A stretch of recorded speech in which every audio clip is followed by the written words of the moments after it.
Hello and welcome to the Blessings in the Streets podcast. I am your host, Joseph B. Roberts, and in studio with me this evening is a phenomenal woman that I had the pleasure of recently connecting with across social media lines. She's a speaker, she's an author, she's a transformation and forgiveness life coach, but most importantly, she's a woman of God, and she's taking time out of a very busy schedule to hang out with us this evening to share a little bit of her story, a little bit of her journey with the hopes of inspiring, encouraging, and uplifting others, especially when it comes to dealing with the challenges and storms of life that we all go through in some fashion or form.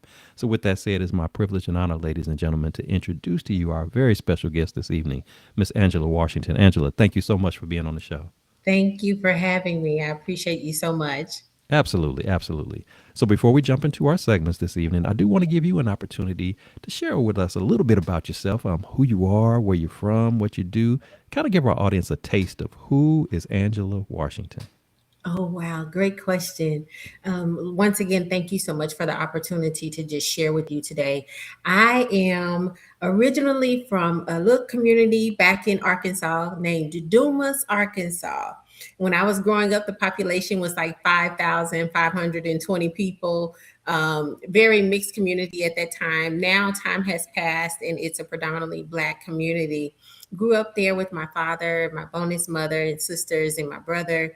um, I'm so grateful for the opportunity because it changed my life completely moving back to Arkansas. I started like kindergarten and first and second grade here. And then my dad got custody of me and my dad when we were growing up, me and my brother when we were growing up.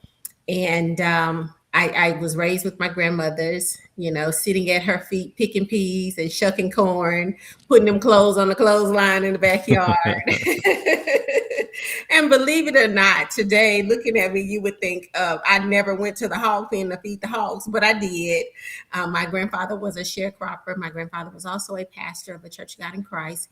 My father is still a deacon in the church. My mother is a deaconess. My bonus mother is, and my biological mother lived here as well. I have a brother and three sisters, a host of nieces and nephews, and I'm just grateful. I went to school at University of Central Arkansas in Conway, Arkansas. Graduated from there. Of course, you go to college and you graduate with a degree, and you never really do what you went to school for. So I am in the healthcare industry with oncology, and I'm so grateful for that. I enjoy what I do, meeting doctors all across the country, making sure they get their license and their boards and all those things.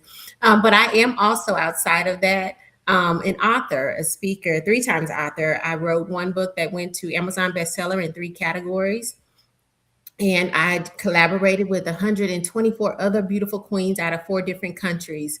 And so I'm just honored. I am a breast cancer survivor as well. 1 year out, being cancer free. And I'm so excited. And I thank God for the journey. I wouldn't, as my grandmother would say, wouldn't take nothing from my journey. So I am grateful. That is wonderful. That is wonderful. Definitely congratulations to you about being a breast cancer survivor. And we're going to even say breast cancer thriver because you were clearly, Yes. we can already tell just in the first few minutes that you did more than just survive that. You're thriving. And of course, with the little bit that I do know about your background, it's clear that God wasn't done with you yet, and there was more in store for you, and that was just one season of a massive amount of work that He specifically created you for to walk in. And so, again, grateful to have you, and it sounds like you had a phenomenal family to be around, and even in a small community environment, those can definitely be very nurturing and very enlightening for you in ways that you may not always realize, which kind of takes us to our first segment, because one of the things that I like to do, as we start to have these conversations about your journey is I like to take those moments to reflect back on where it all starts from, and especially going back as far back as childhood, because a lot of times what we don't recognize or realize in those moments when we're just little kids, even, as why did I meet the people that I met? Why did I experience the experiences that I had? What is it all for? We're just kind of going through the motions of it. But of course, as we get older and, and we get more experiences of life, we start to realize, what, these things were not by accident. They were actually by design, Mm. divine design, if to Yeah. be specific. Yes. And that's why I find myself in the areas of work that I'm in. That's why I find myself pouring into the people that I'm pouring into and doing the things that I do. It all stems back to some of those experiences, so some of those encounters from childhood.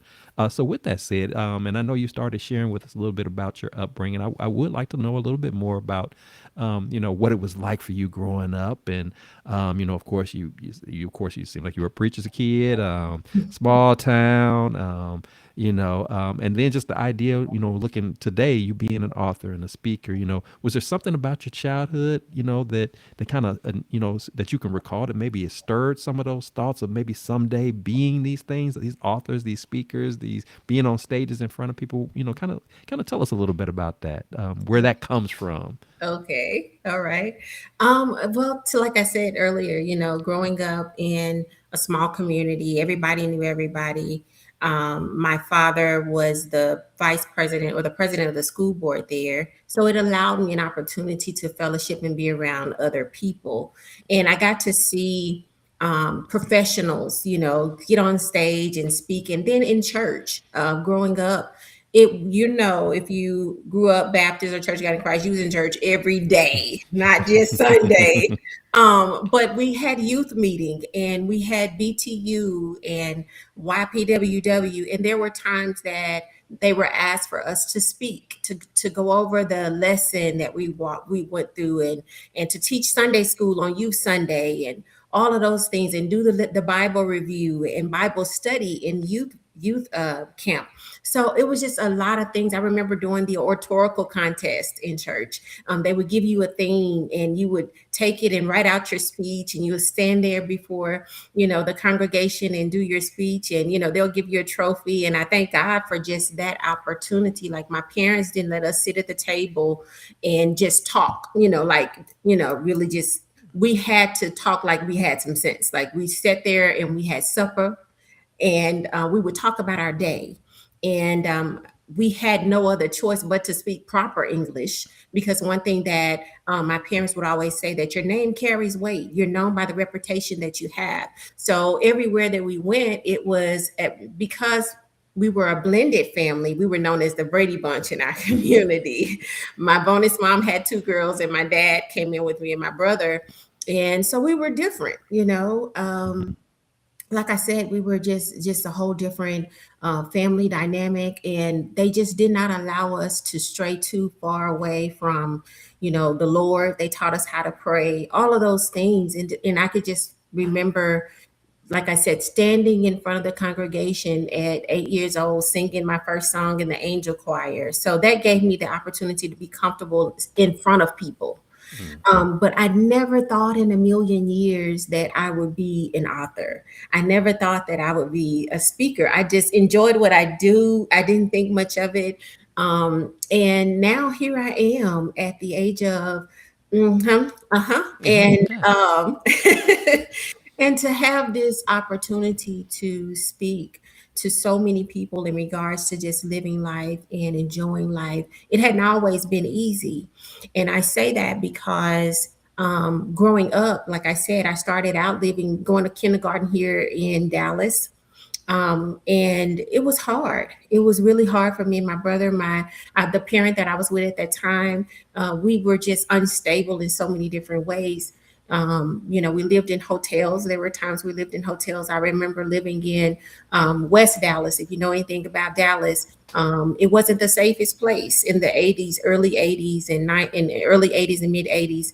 It just wasn't the safest place. And so I remember not having central air and heat, and dragging our mattress in the kitchen just to have heat in the wintertime, or Mhm. somebody trying to steal our window unit out of the house, and couldn't get it. So they started shooting around the house, and we didn't have a telephone. So we had to rely on the neighbors to do that. I remember having to boil the hot water to have a hot bath, or to, wash my face. And I, I say those things proudly now, because at first I didn't understand what I was going through. And then when my father got custody of me and my brother, it just changed everything. I didn't understand it. I didn't understand why.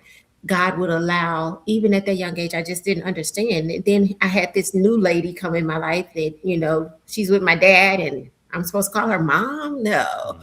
And so it was just so many different things growing up that I think about that shaped me into the woman that I am. And I'm so grateful for the upbringing because it made me stronger, it made me wiser.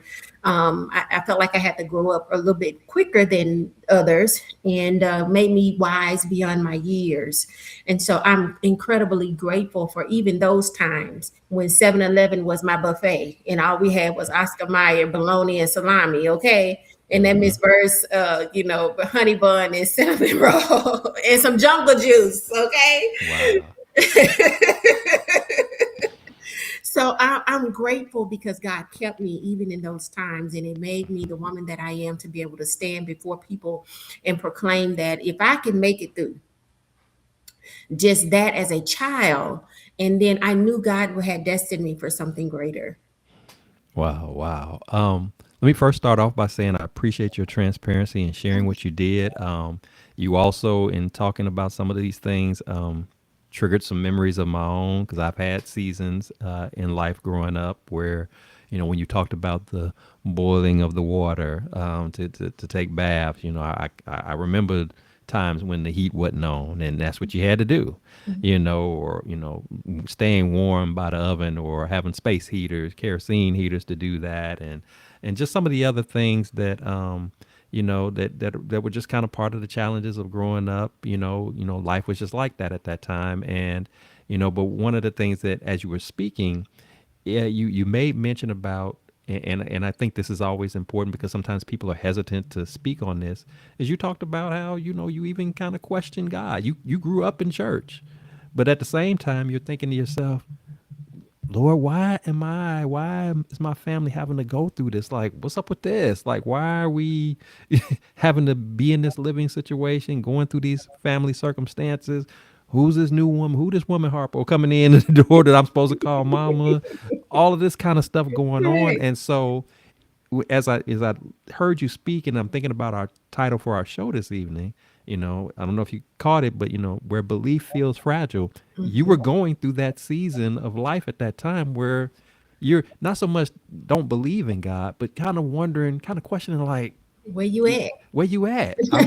I'm feeling a little vulnerable. I'm feeling a little left out. I'm feeling a bit set aside. And it can make one wonder that when you go through stuff like that, it can make your faith or your belief systems, if you will, feel a bit fragile, as if, is this always going to be like this? Is this what I have to look forward to, not just only as a child, but will things get better as I get older? Or is this just supposed to be something that I have to accept? And so depending upon where you are in your particular walk in life and the support system that you have around, there are some people who just give up, Yes, but absolutely. thankfully for you, even in the midst of the storm, even in the midst of the challenge, you were in an environment, or as you labeled it, you guys were kind of classified as the Brady Bunch, where you had a supportive unit around you, and I definitely applaud. You don't usually hear about when homes are split apart where the dad is the one who's assuming custody of the kids. You usually hear it in reverse with mom being the one to do it. So that just speaks volumes about who he is. That the Yeah. fact that he's done that, because you just don't hear it as often. Not to say Right. that men aren't capable of that. We just don't hear it. And so I was glad to hear that the dad was stepping up and that he clearly brought somebody into his life, knowing that this would be somebody, as you referred to, the bonus mom.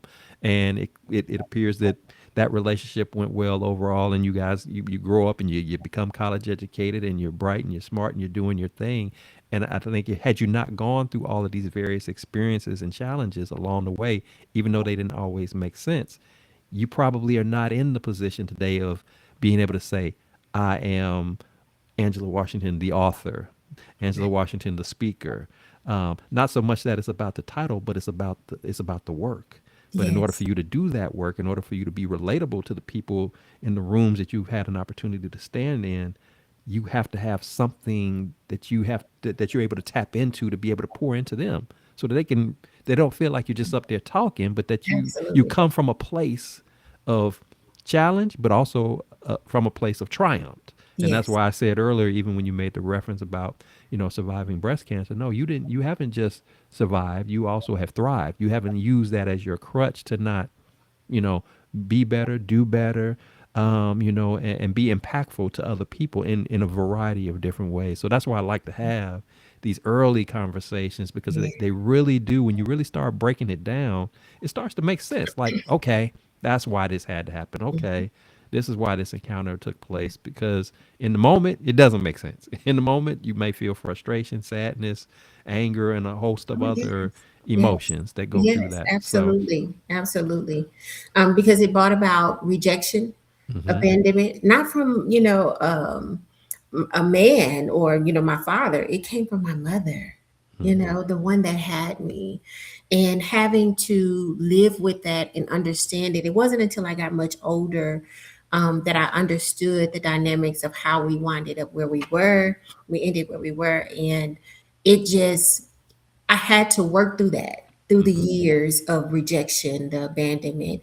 And even though our relationship is in a great place now, it wasn't always like that. I felt like I needed to save her. I wanted to mm save her. And so when I graduated high school, I moved back to Dallas thinking I'm here to save my mother, and to find out that she didn't need me or want me here. And that was the hardest thing for me. And for some time, we didn't speak you hmm. know. But at the same time, she was still my mother. And the Right. Bible says that we honor our father and our mother. So, regardless of what she did, I had to learn to love her at the capacity of which she had for us. And one of my spiritual mentors, I remember saying, if you're a 10-gallon lover, and the person that you're trying to love only have 2 pints, they can only give you 2 pints. They can't give hmm you the 10 gallons that you have, but accept the 2 pints that they give you because that's worth more to them than the 10 gallons that I have. mm And I learned to love her at the capacity of what she has. And I honor her as my mother, just as I do my bonus mother. And, but I'm incredibly grateful for the journey. Yeah. And I'm glad you pointed that illustration out, because it kind of ties into, not so much how much somebody gives, but did they give me their best? Was it the best of them that they had in that particular point in time? And even as you made the Bible reference, when we talk about, you know, people giving, and we talk about the woman who gave her last Yeah. her last bit of coin, that was recognized because she took what she had and Yeah. gave, where somebody else had so much more to do, but they did less. Yeah. And so sometimes people could do that. And just like it applies in a financial transaction, it can also apply in a love transaction and an Yes. emotional transaction, and so we have to kind of get outside of ourselves of always feeling like somebody has to equally match. It's important for reciprocation to take place. You don't ever want to be in any type of relationship, whether it's um, you know uh, husband, wife, boyfriend, girlfriend, or just friends, where you feel like you do all the giving and the other person does all the taking. You don't want that. But at Right. the same time, you also have to understand that everybody is not at the same capacities to do what you do. You might just be built different like that. Right. And and no, and that particular person that you pour into may never be able to give at the level Yeah. that you do. Yeah.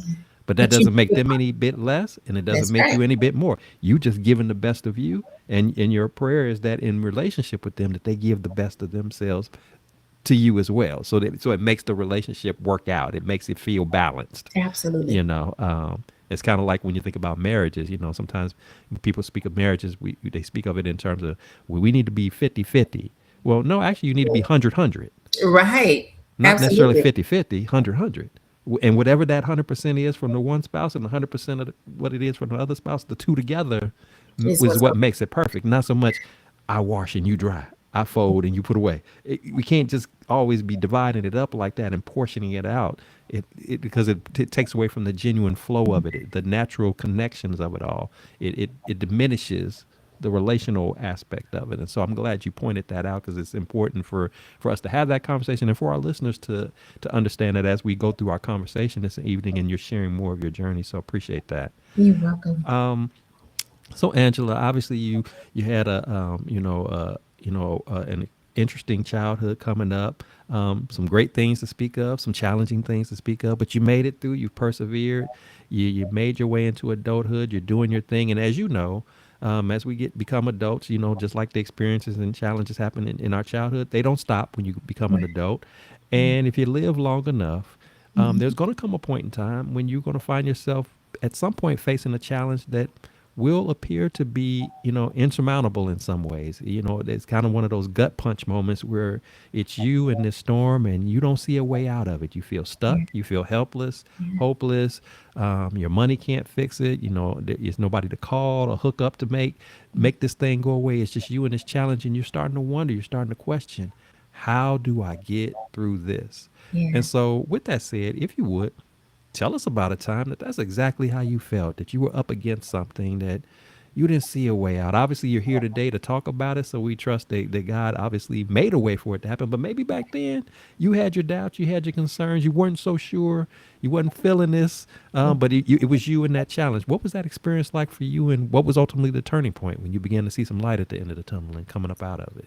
Oh, wow. That's a good one. And of course, a lot of things flood my mind. But one thing I can think of that I first encountered that shook my faith, shook my very core of who I am as a woman, as um, the Angela that I felt like had done everything right.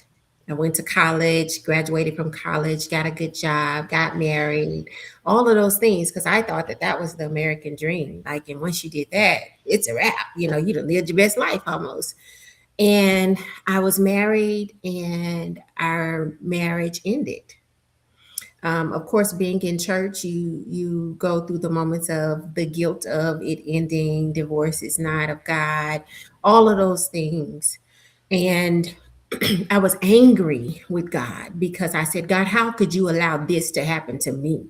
I've served you, I sing, I pray, I'm this innocent, I do all of these things. And how could you allow this to be to me? And in the midst of divorcing, I found myself in the most darkest place I've ever been in my life.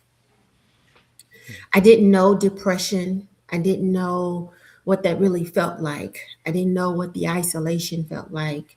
I just knew that what I was feeling was hurt, and it was beyond what I could handle. I didn't think that I had the capacity to handle it. I found myself riding one night. It was after midnight, and I went to Little Rock. I was living in Conway, Arkansas at the time, and I drove to Little Rock at midnight, and I rode around Little Rock till 2 in the morning because I wanted something to take this pain away. And I went to the worst part of the neighborhood thinking I knew I was going to find me a crackhead. Somebody was going to give me something to make me feel good. No. And the Lord said to me, go home. And I went home. And I remember falling on the floor and just crying because I didn't understand why my life had shifted so. And I thought I had done everything right and that God was pleased. And I didn't understand why He would allow this to happen to me. I was talking to my family, and I had said to them, like, I wish I had something to just take this pain away. And sometimes when you're in that dark place, people think, and because I'm considered a strong person, Hmm. they just thought, oh, you're talking foolish, you don't mean that. And I was like, yeah, I really do. But I found myself on March 21st of 2012. I woke up that morning and I was angry with God because He woke me up. And I said, God, I done told you that I don't want you to wake me up anymore. Mm. So I decided that I remember the day it was cold, it was raining. And I had been in counseling. I had been to the counselor. I had a psychiatrist. And you have a suicide plan when you are in these types of places. But this particular morning, I woke up and I said, this is it. All the medication I had, everything that I could take, I thought I knew what I was doing. I was old school and I loved me some Alizé at that time. So I had a whole bottle of Alizé and I just took a variety of pills, as many of them that I could. I remember texting my parents and saying, I'm so sorry, but this is the day that I can commit suicide and I'm so sorry and I love you. My phone began to ring and I didn't answer. So I was getting prepared. I went and laid in my bed and I prayed and said, God, forgive me. And I pray that you have mercy on my soul. And as I was laying there, Joseph, I could hear the Lord say, call your psychiatrist. And I thought, I don't want to call her. I don't want no help. I'm not trying to get help. I'm trying to get up out of here. But I could hear so clearly the voice of God say, call her office. She wasn't there, but her assistant was. And I told her what I had done. And she, of course, contacted my emergency person that stayed like 10 minutes away from me. She stayed on the phone with me. By this time, I'm sleepy. I'm sleepy. And she says, well, I'm going to call this facility. And I said, I'm not going to no facility because I don't want to be in no padded room and this and this and that. But I tell you, my friend got there. My dad, I remember he said I called and I said some unkind words in the midst of the moment. But she got my things together and she took me to this mental health facility. I stayed there for 5 days. When I got there, the head nurse was my prayer partner at my old church. Hmm. She saw my name and she said, what are you doing here? And I was like, I don't know. I don't know. But I tell you, I stayed there for 5 days. And the nurses was like, what are you doing here? Like, we like to see people like you come through here. And I was like, what that mean? And they were like, you're just so peaceful. Like you're peaceful. You're like that walking angel in the hallway. And I remember falling on my knees that night and I began to sing, I give myself away, Lord, so that you can use me. Oh, how I love Jesus. In that moment, I realized how much God loved me, that he loved me first because he first loved me. And that's what took me through those 5 days, understanding that God was with me. I didn't know how I was going to get out of it. I didn't know how I was going to see my way. But I spent 5 days there. And that Monday I got released. And I tell you, it was like the sky was so beautiful. The birds were singing. The grass was so much greener than I remember it. But my family, when they came to visit me, was just in awe because they couldn't imagine not their strong Angie Hmm. in a place like this. But God kept me. When I got home, I remember getting in the shower and I was sitting on the floor of my shower, and God said, I never left you. I never left you. And those words lifted me in a way that I can't even explain. But I knew that I messed up because I'm still here, and there is a reason for it. And it's greater than I can imagine. And I just knew I had to keep going. I had to pick myself up. I had to dust my feet off and say, I'm going to make it. I'm going to make it. I had to cry through some days even after that, but I made it. And it was my faith that got me through. It was holding on to knowing what's true about me. Because sometimes we can make some stories up in our head that ain't true. Hmm. And we would ride that wave and it would take us smooth up out of here if we're not careful. So I had to fall into what is true, what is real in that moment. And to be honest with you, that's really how I got to Texas. Yeah. Wow. Again, thank you for your transparency and sharing that. You can't imagine, what, being in that space, being in that mindset feels like unless you've gone through that. Unfortunately, I've had the experience of dealing with divorce, and it's one of those things that, when you've gone through that, you wouldn't wish that on your worst enemy. I mean, it's literally when you talk about getting married and they talk about how, the husband and wife cleave to one another and become one.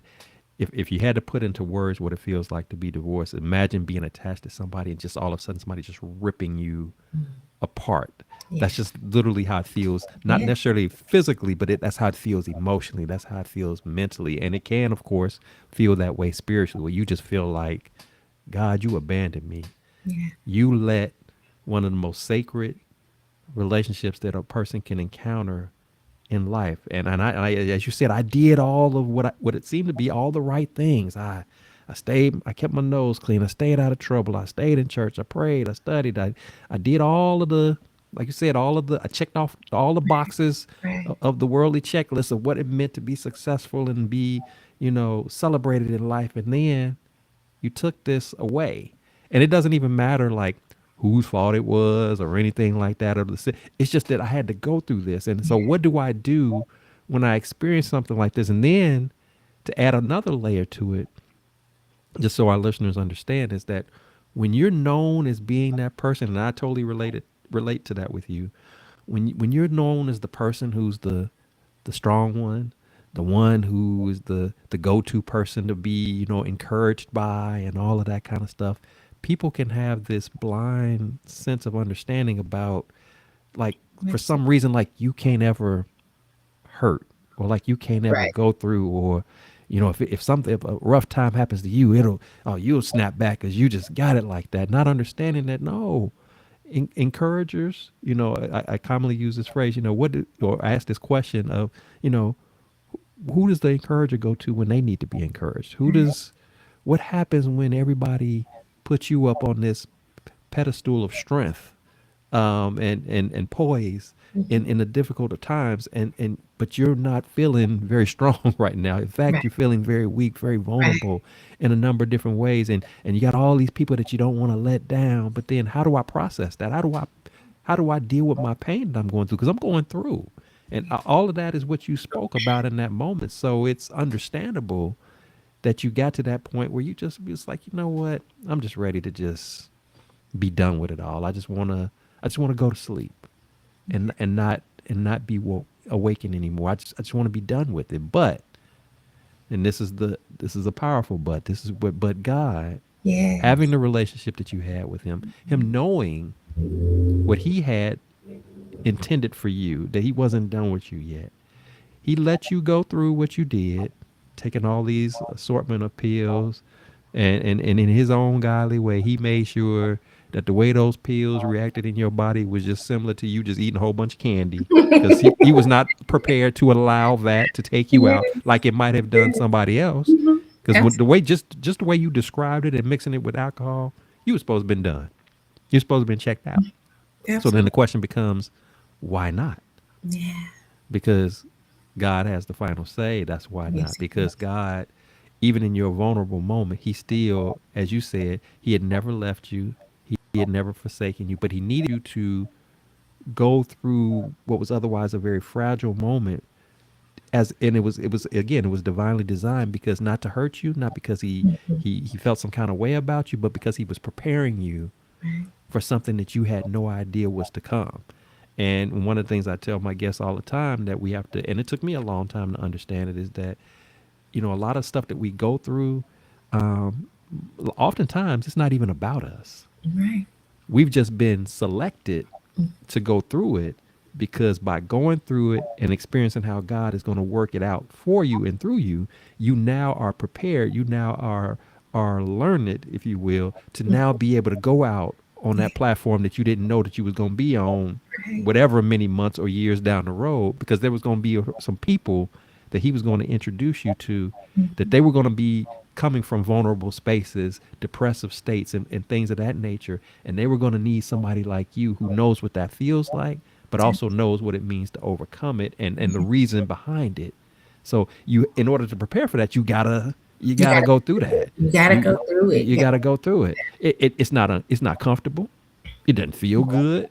It's Mhm. not convenient, but it's necessary in order to get you where you need it to be. And so once you start understanding and looking at your storms with godly lenses and not worldly lenses, you focus more on the spiritual journey and the opportunity to grow spiritually, rather than on those discomforts and those inconveniences, and let's host this pity party and woe is me and why do I Mhm. have to go through, Mhm. you know yeah, Yeah. that's Yeah. just it's just a part of it. Yeah, And you know absolutely. Yeah, absolutely. And one thing that comes to mind as you were speaking, the Bible says that we overcome by the blood of the Lamb and the word of our testimony. Mm-hmm. And so he allows us to go through the test so that we can have the testimony. Sometimes we like to hold our testimony and hold it Mm-hmm. hostage, but you holding it hostage may very well be the key that somebody need to unlock their prison. Mm-hmm. Mm-hmm. And And it's so sharing frees not just you, not just me, but it frees the next person that thought, I was in this and I just knew I wasn't going to make it. And here I am sharing my testimony to let them know, oh, you going to make it. It mm-hmm. gets better. It gets brighter. It gets lighter. And so, yeah, we share the things that we go through are our test, but it's a testimony to unlock the key for somebody else that's Yes. bound. Yeah. And I like the fact that you pointed out that sometimes we have testimonies, but we're holding on to them. And so sometimes what God will do, what He will allow to happen, is He'll allow you to go through a test that is at another level in order to bring out not only from that experience, but from the testimonies you've been holding back. Because He said, I didn't send you through that and deliver you from it for you to keep it to yourself. See, Absolutely. we're talking about right now you going through a divorce and it leading you to the point where you were ready to give up on your life. But that wasn't the first time you went through something. You talked about earlier going through, a broken family situation, you and mom not connecting for a while. That to overcome that is a big deal. And that's something that people needed to hear. Yeah. But maybe back then, before this episode happens, you weren't prepared to share that with nobody. Oh, So sometimes God has to ignite you in another way to not only bring out that experience, but all the other stuff you've been keeping to yourself. When He said, no, I didn't take you through that just to, because I was bored or just to give you something to do. yeah. Yeah. I sent you through that and delivered you from it so that you can bless somebody else. Yeah. Now Absolutely. you just have another thing to add to the repertoire of how you can bless people in a different angles and different platforms. I mean, so sometimes that's even necessary because it's because of our stubbornness, our resistance to let these things out. Maybe because we don't want to be embarrassed. We're ashamed. We don't want people to know that we went through that or we experienced that, because again, I got a reputation to maintain. They think I'm strong and tough and I got it all figured out. I can't tell them about that. Well, how would they look at me if I say that? Versus how might their lives change if you did say it, if you were vulnerable, if you were transparent. Not because you're trying to keep everybody all up in your business. It's not from that perspective, but it's about, can I share a part of me in a vulnerable and transparent and genuine way that might bless somebody else, Yeah. and not be ashamed of what I went through. It happened, but at the end of the day, God's grace, God's mercy is what carried me through. Yeah. And I'm proud to share that and to share who was responsible for making it happen. So when you start looking at it, again, it's the perspective, it's the viewpoint, as to how you approach it. Then all of a sudden, you know what? I'm not ashamed to tell. We talked about earlier. Is there anything that you're uncomfortable talking about? No, I'm not uncomfortable talking about it. Not because I'm looking for, applause or likes. Not because I'm looking for, thirsting for attention. But I understand that if I share, even if it's just one person, Yeah.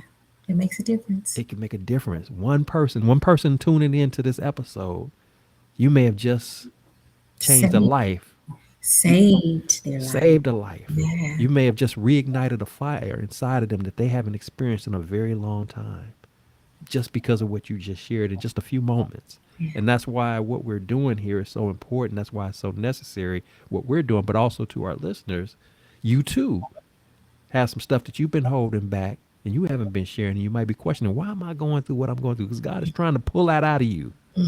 He's trying to strengthen that relationship between you and Him. He's trying to do a number of different things, and you just got to be willing and open to receive what He has. Yeah.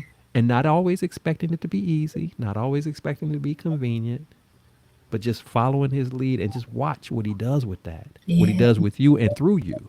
Absolutely. So that's the kind of perspective that we need to embrace. So again, I appreciate you sharing as you have, because this is allowing us to touch so many different things that are critical for our understanding about how life works and how God wants us to walk in that. Yeah. And again, and be blessed as well as be a blessing to other people. So appreciate that. Yeah. You're welcome. So Angela, obviously we've talked about some very heavy stuff, and Yeah. yes, storms can be heavy like that. And then, but the truth is, that sometimes life is just life, and then it could be just random things that take place: a flat tire, an unexpected bill, somebody got on your nerves at work today. Anything that kind of sets us off or disrupts our flow of our day. Some situation that we didn't anticipate. It's been cold and a pipe burst or something crazy happens. That said, when you do find yourself facing challenging times, again, whether it's something major or if it's just the day to day life and type stuff, I'm interested in knowing what is it that you particularly like to do that's kind of your flow, your routine, your regimen, if you will, that when you do find yourself facing a challenging time, this is what you like to do. These are the steps that you like to take, the things that you like to rest in. It just kind of helps you process and focus on that, how to solve that situation in a productive and healthy manner. What does that look like? All right. Oh, wow. I learned through counseling, first of all, to sit in the moment, allow myself to feel what I feel, recognize it, give it its space, allow my body to feel it, whether that means tears are flowing, because tears is really cleansing of the soul. Hmm. And I allow myself to sit in that moment, and then I just pray. I pray, I meditate, I listen for the voice of God, because it's something about being in those moments that's so soothing to my soul. I'll play some nice, music, soft music, instrumental. Of course, getting my word out and just journal whatever comes up in my spirit from what I've read, and just journal how I'm feeling. And that really like sparked, because I was writing journals early in life, and so it didn't stop just because I grew up. And so I learned to sit down and put pen to paper and get those feelings and emotions out.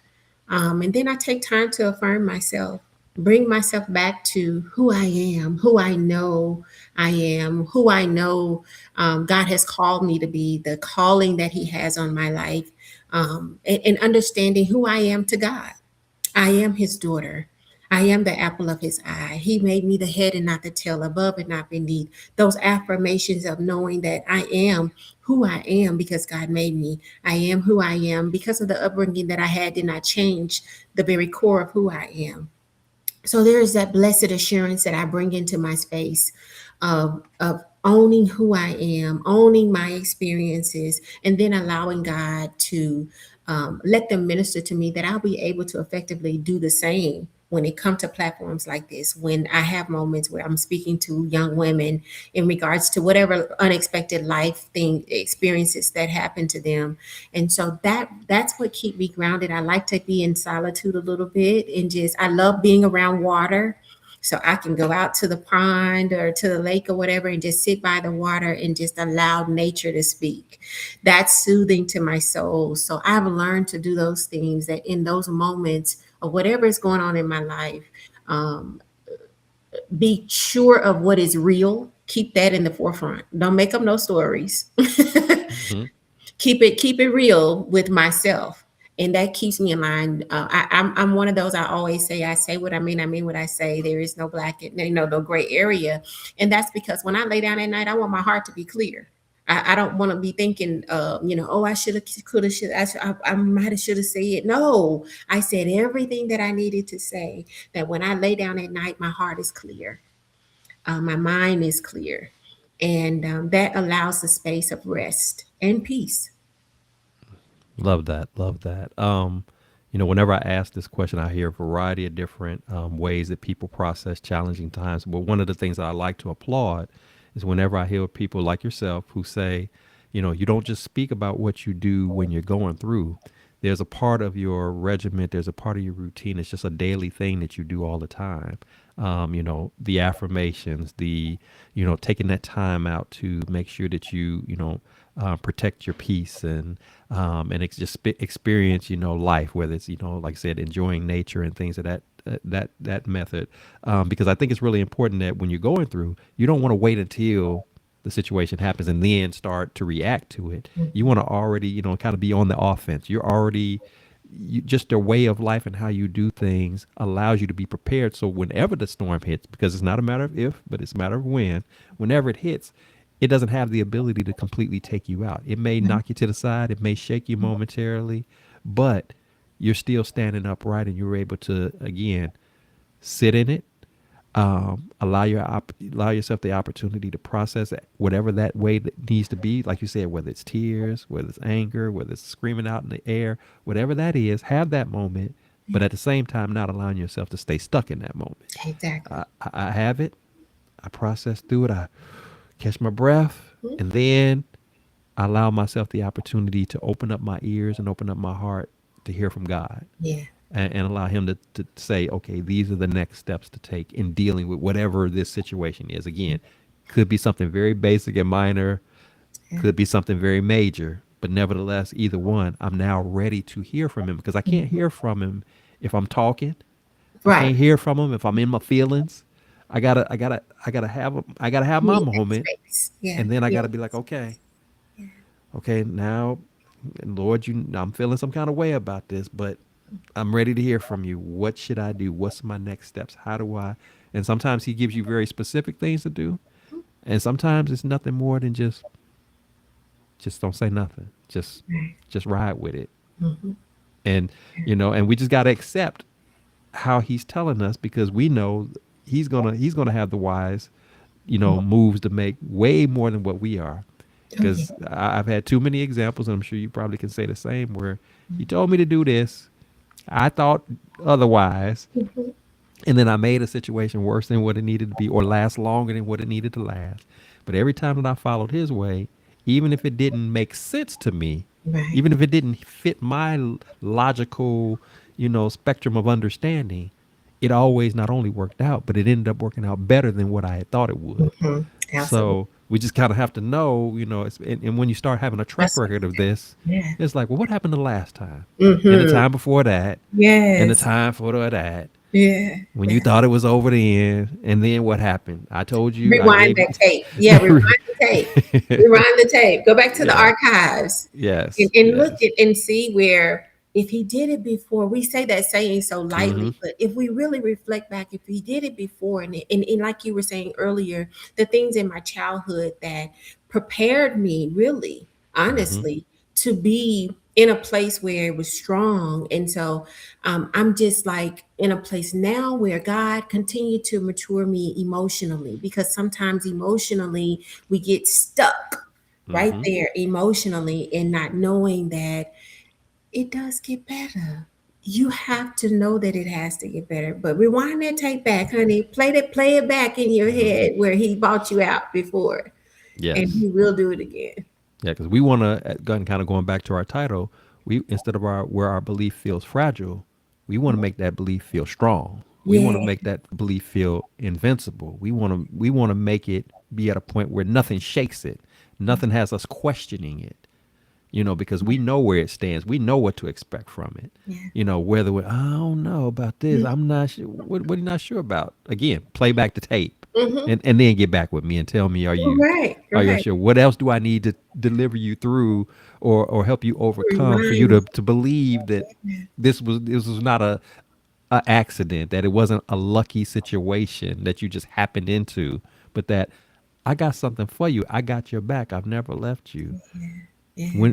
So you need to just embrace that and roll with it. Mm-hmm. I'm here for you. I'm here with you for the long haul, not Yeah. just a random pop in and then I'm gone and leaving you hanging again. So yeah, so this is good stuff. Good stuff. Good. Good. So Angela, if as you reflect back on just life, the good, the bad, and everything in between, if you had the opportunity to sit across the table from younger Angela, Angela who, again, had some challenges early on in childhood, the Angela who went through, the trauma of divorce that it impacted you in a way where you strongly considered and even took steps to end your life.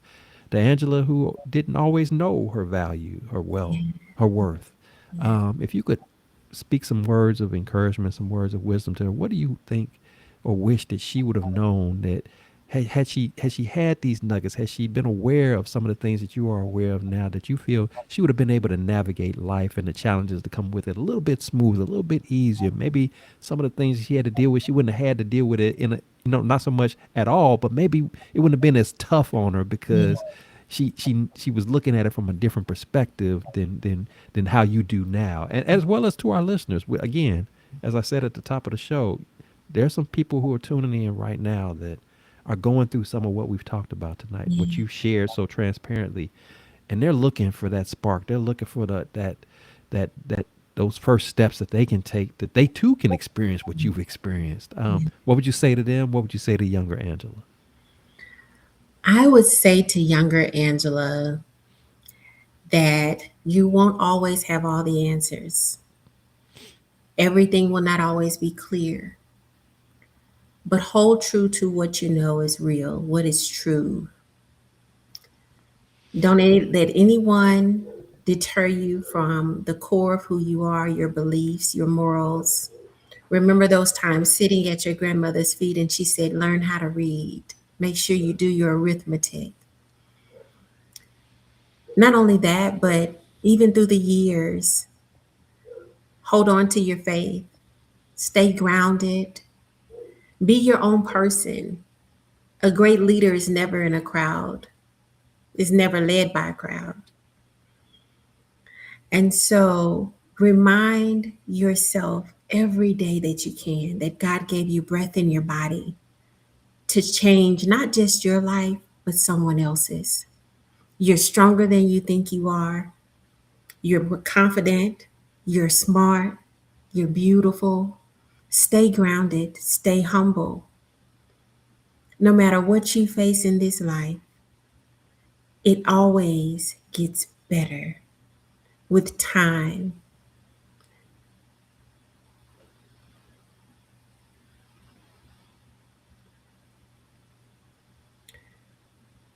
Protect your peace.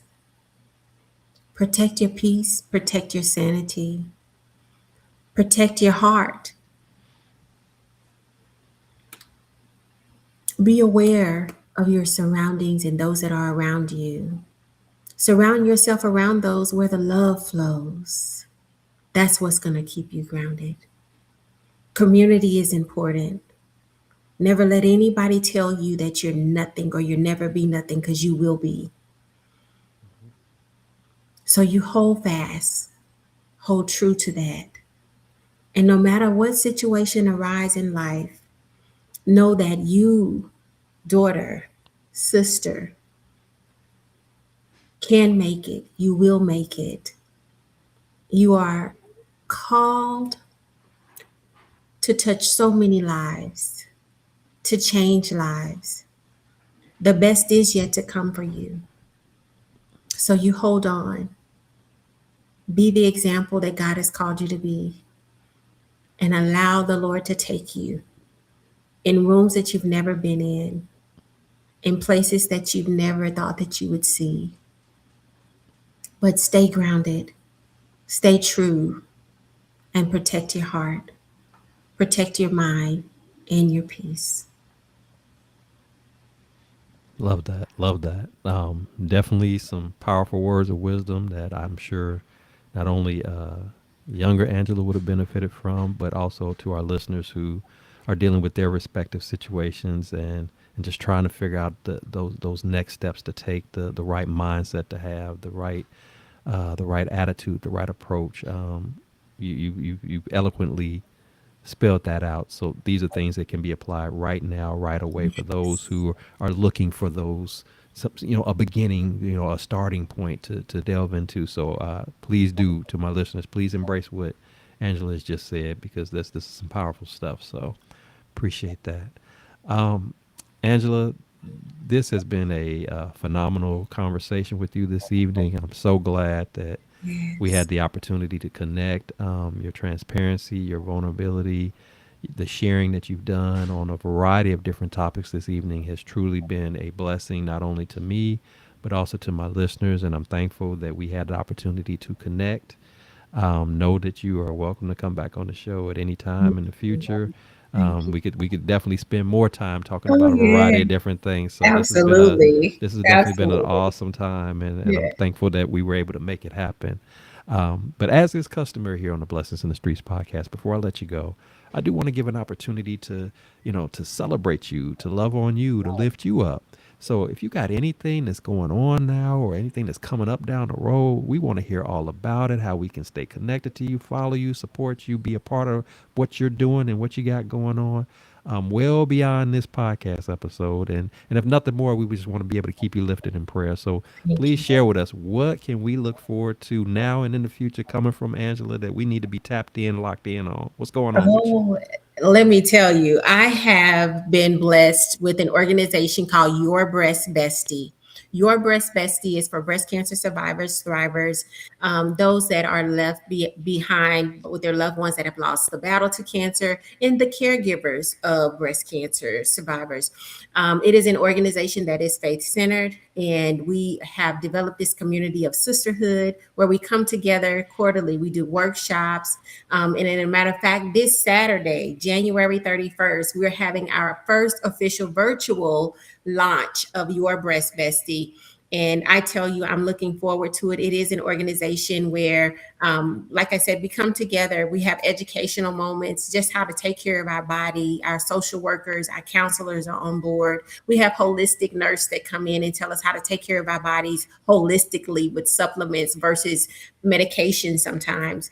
And then we're also in a place where we are looking for grant and private funding so that way we can assist those that are in treatment and even after treatment, because I know women that have had to file for bankruptcy just to save their house after breast cancer, or even now in treatment and $35,000 in debt. And so what my organization will do is assist them with whether it's medical treatments, gas, groceries, whatever it is.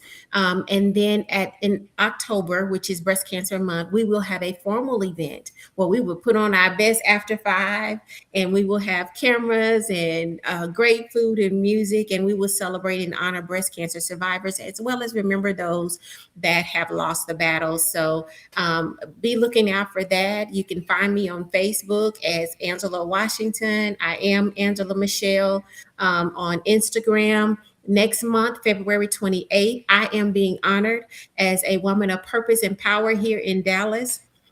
I'm super excited about that and honored to be one of the nominees and actually honored in this event. So I'm looking forward to everything God has in store with me in this season. And I'm just saying yes, yes, yes. And I'm not going to have to chase it down. I'm not going to have to hustle for it. It's going to come to me because I've sowed the seeds and I'm just reaping the harvest. So I'm excited about it. Love that. Love that. Congratulations to you on your upcoming nomination. Congratulations on your organization and the fine work that they're doing. Again, our listeners, she's giving you her contact information. If you want to volunteer, support, Yes. please be a part of that. Please pass the word on to somebody else that you know might be able to benefit from this, that is not, actually have an opportunity to listen to the podcast. Please spread the word. Doing this type of work, walking in your purpose, doing it in a way that God would have you designed for you to do is not an easy task. It's not just a financial thing. It's a labor thing. Have to stay mentally, emotionally, physically strong in all aspects at all times, and it can be heavy.